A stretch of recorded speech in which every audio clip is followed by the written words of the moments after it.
चलिए तो शुरू करते हैं। यहाँ आपसे पूछा गया कि बताइए average intensity of the beam कितनी है।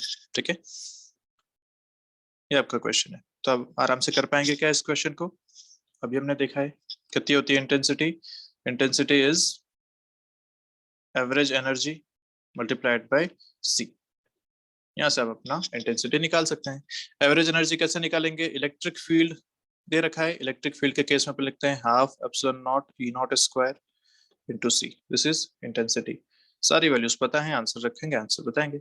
एप्सिलॉन नॉट की value is 8.82 into 10 to power -12। E naught आपको दे रखा है 20, इसका square into c is 3 into 10 to power 8। Final answer ऐसे कैलकुलेट किया जा सकता है। ठीक है, तो यहाँ से मिल जाएगी इंटेंसिटी विच इज वॉट पर मीटर स्क्वायर। ये आपका आंसर आ जाएगा। ठीक, अच्छा, इंटेंसिटी का एक तरीका और होता है निकालने का। अगर मैं आपसे बोलूं कि यहाँ पे एक बल्ब है, एक ऐसा पॉइंट साइज का बल्ब यहाँ पे है, ठीक है, तो ये अपने चारों तरफ ऐसे रोशनी फैला रहा होगा। ओके, आपसे मैं पूछता हूँ कि यहाँ से इस से किसी डिस्टेंस मतलब से आर डिस्टेंस पे एक पॉइंट है, इस पॉइंट पे कितनी इंटेंसिटी होगी, ये मेरा क्वेश्चन है। तो इसको कैसे सॉल्व कर पाएंगे? इस बल्ब से किसी डिस्टेंस पे कितनी इंटेंसिटी होगी, कैसे बता पाएंगे इस बात को? मान लीजिए बल्ब की पावर आपको दे रखी है, power is P. P what का ये बल्ब है, ठीक है, घरों में बल्ब लगते हैं, मान लीजिए 20 वॉट का बल्ब रखा हुआ, 20 वॉट का बल्ब है। इससे किसी डिस्टेंस पे इंटेंसिटी पूछी कि बताओ इंटेंसिटी कितनी होगी। तो इसको निकालने का जो तरीका होता है, क्योंकि पॉइंट साइज है, अब यहाँ पे अपन एरिया तो मान नहीं सकते, पा रहा मैं कौन सा एरिया लूँ, कौन कितना टाइम में लूँ, तो वो तो अपन बात समझ नहीं पा रहे। तो क्या करते हैं इसको सॉल्व करने के लिए? इसका तरीका होता है कि जितनी डिस्टेंस पे पूछी गई है ना, उतनी ही रेडियस का मैं एक स्फीयर यहाँ पे क्रिएट कर लूँ। एक स्फीयर मैंने बना लिया विद दिस सेंटर, बल्ब आपका सेंटर हो गया, रेडियस ये डिस्टेंस हो गई, और ये एक स्फीयर आपने यहाँ पे क्रिएट कर लिया। इससे होगा क्या? इससे ये होगा कि अब मुझे बताओ जितनी भी एनर्जी इस बल्ब से बाहर जा रही है, क्या वो सारी की सारी एनर्जी इस स्फीयर के ही हर एरिया पे गिरने वाली है? कहीं कोई बाहर से तो नहीं आ रही। जो भी एनर्जी इस बल्ब से बाहर निकल रही है, वो सारी की सारी इस स्फीयर की सरफेस पे ही गिरने वाली है। यस, कोई एनर्जी लेफ्ट नहीं है, सारी एनर्जी यहाँ पे है, इसके अंदर ही कन्फाइंड है। यस, तो अब मैं एक बात समझ गया कि इस स्फीयर के हर पॉइंट पे इंटेंसिटी सेम होने वाली है। क्यों? क्योंकि इस स्फीयर के हर पॉइंट पे सेम एनर्जी गिर रही है और सेम टाइम में गिर रही है, क्योंकि सेम डिस्टेंस है, ट्रैवल टाइम सेम है, पूरे सेम डिस्टेंस पे है, तो हर पॉइंट पे सेम एनर्जी भी है। यानी कि इसके हर एक पॉइंट पे इंटेंसिटी सेम है। अब मैं इंटेंसिटी निकाल पाऊंगा विच इज पावर पर यूनिट एरिया, और एरिया कौन सा? इस स्फीयर का सरफेस एरिया, क्योंकि सारा का सारी एनर्जी इस पूरे सरफेस एरिया पे गिर रही है। तो पावर का निकालने का एक तरीका और होता है, इंटेंसिटी का निकालने का एक तरीका और होता है, power by surface area of this sphere, I is equal to P by 4 pi r square. ये भी एक अच्छा मेथड है, इसे भी अपने को ध्यान रखना है। ठीक है, आगे जब हम वेव ऑप्टिक्स पढ़ेंगे तो उसमें फिर से एक बार ये मेथड आएगा, बट फिलहाल अपने को इसको ध्यान रखना है कि इंटेंसिटी इस तरीके से भी कैलकुलेट की जाती है for a point size bulb या for a point size source. ठीक है, तो ध्यान रखेंगे इस बात को, इंटेंसिटी ऐसे भी कैलकुलेट करते हैं। चलिए, तो अब इससे रिलेटेड एक आध दो क्वेश्चन देखते हैं, फिर अपना ये टॉपिक फाइनल करते हैं। चलिए, तो आपसे क्वेश्चन पूछा गया, the sun delivers 10 to power 4 watt per meter square, ये सन डिलीवर कर रहा है, of electromagnetic flux to the earth surface. Units अपने को बात समझ में आ रही है, वॉट पर मीटर स्क्वायर कौन सी किसकी यूनिट है? इंटेंसिटी की यूनिट है। तो अर्थ पे सन की वजह से इंटेंसिटी इतनी है, ये इस क्वेश्चन ने बोल दिया। पूछा गया the total power that is incident on a roof of area 10 by 10 metre square will be. क्या पूछा? टोटल पावर इस एरिया पे कितनी इंसिडेंट हुई है। बड़ा आसान सा क्वेश्चन, वॉट पर मीटर स्क्वायर देख के समझ में आ गया कि ये दे रखी है इंटेंसिटी, ये दे रखा है एरिया, और आपसे क्या पूछा है? पावर। इससे आसान क्वेश्चन और क्या होगा? ठीक है, power equal to intensity, sorry, intensity equal to power by area. आपको पूछा है power which is intensity into area. Intensity आप देख पा रहे हैं यहाँ पे कितनी है, 10⁴।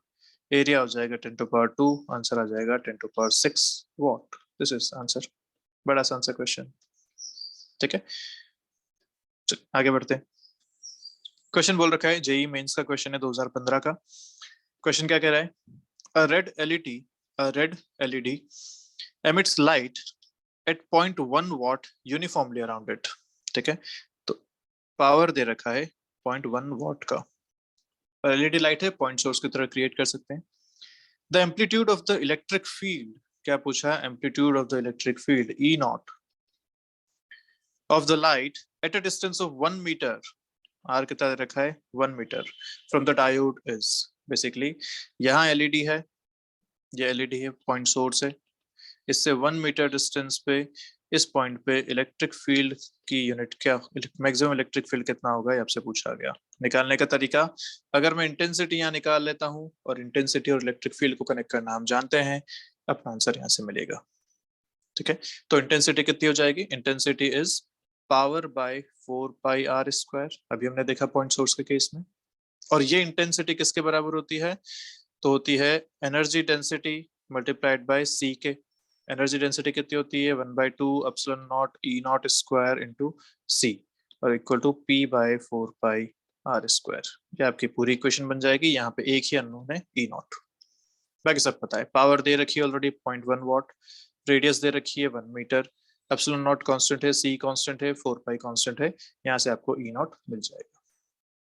ठीक है, तो इस टाइप से आप क्वेश्चन को रिलेट करेंगे और अपने आंसर यहाँ से बताएंगे। क्या ये कर पाएंगे क्वेश्चन, कोई दिक्कत तो नहीं है, हाँ कि ना?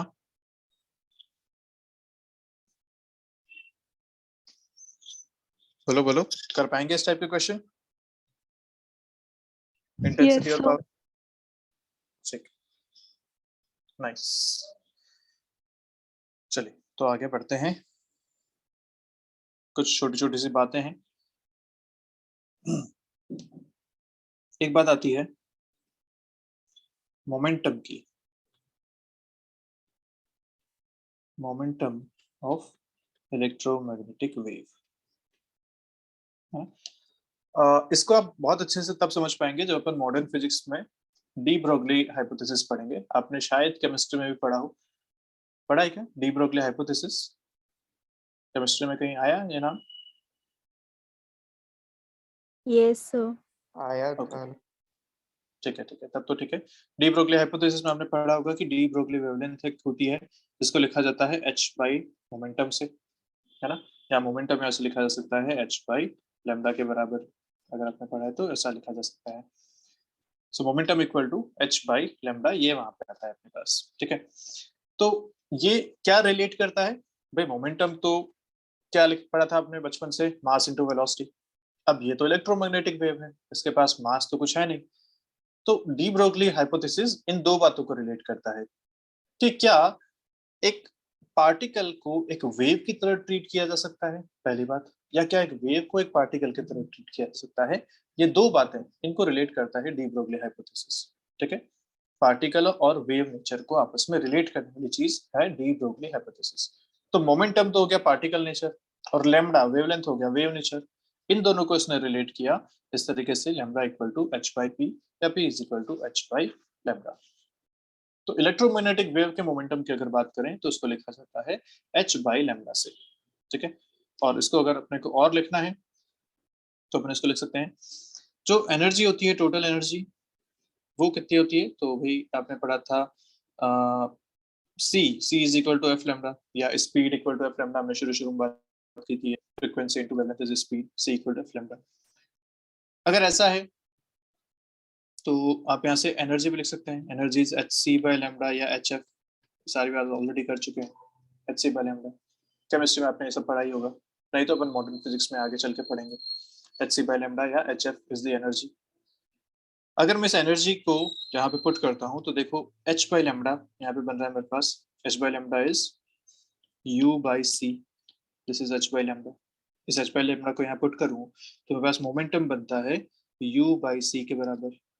तो ये ध्यान रखना है, दिस इज द मोमेंटम जो एक इलेक्ट्रोमैग्नेटिक वेव इम्पार्ट करती है जब वो टकराती है, ठीक है। तो this is the momentum u by c. u तो अपन जानते हैं, this is energy, c speed है। एनर्जी कैसे निकलेगा, तो energy density into volume. Energy density अभी आपने निकाल के आए इतने सारे, 1/2 epsilon naught E naught square. तो टोटल एनर्जी मिल जाएगी, c मिल जाएगा, तो मोमेंटम भी आपको मिल जाएगा। यहाँ p क्या है, मोमेंटम। पावर मत समझना है इसको, पावर वाला पीछे रह गया, दिस इज मोमेंटम, ठीक है। तो ये एक इलेक्ट्रोमैग्नेटिक वेव का मोमेंटम होता है। इस पे और बात अपन करेंगे जब अपन मॉडर्न फिजिक्स पढ़ेंगे। फिलहाल एक जस्ट इंट्रोडक्शन के लिए अपन यहाँ पे इसको इंट्रोड्यूस कर रहे हैं, ठीक है। एक छोटी सी टर्म आती है जिसको बोलते हैं पॉइंटिंग वेक्टर। पॉइंटिंग वेक्टर, अभी छोटी छोटी बातें हैं, इसको अपन बस लास्ट के तौर पे ले रहे हैं। इसको डिनोट करते हैं एस वेक्टर से, पॉइंटिंग वेक्टर को एस वेक्टर। क्या है ये, तो it represents the direction of energy flow. किसकी direction, the direction of energy flow.